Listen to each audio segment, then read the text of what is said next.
سلام علیکم برادرها، انشاءالله خوب هستید همتون. با درخواست شما با جمعیت دهاتی داغستان آمده رسیدیم. حالا biz آغاز میشوه.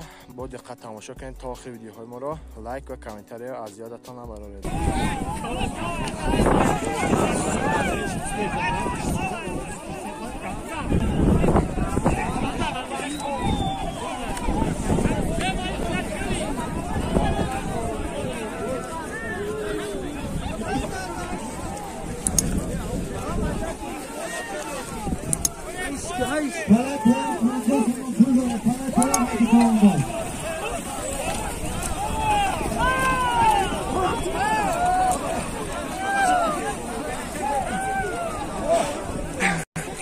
پلایپان هر کسی چمنداز 50 تومان پول داره. پلایپان 50 تومان پول بود. اصلا چمنداز جای کفتر پاکه کدک داره.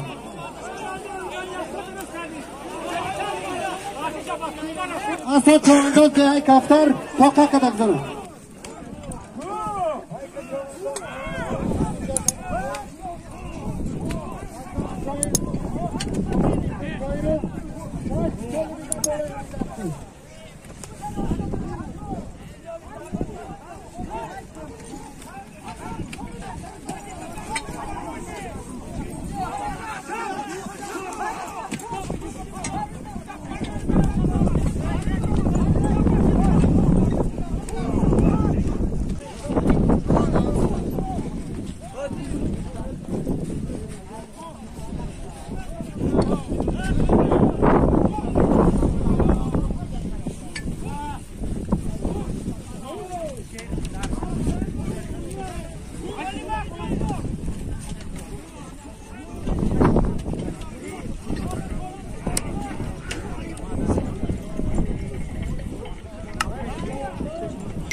مخلصای امروز آمدن از شهری دوشنبه.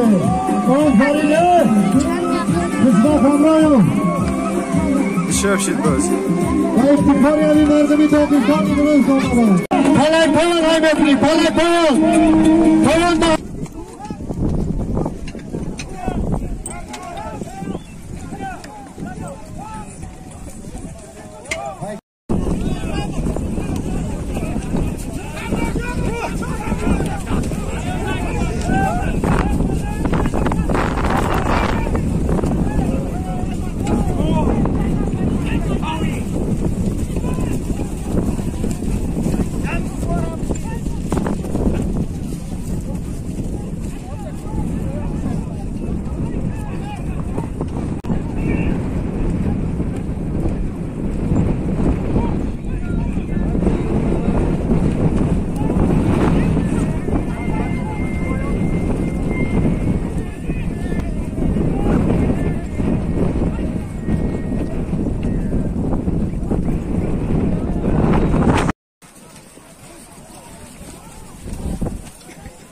پایان 7 تومان پول دارم.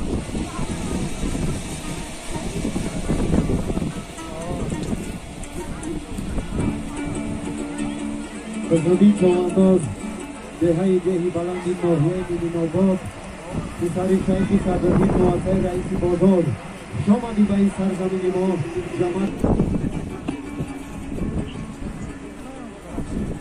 اینم به بلندی فرات کنمه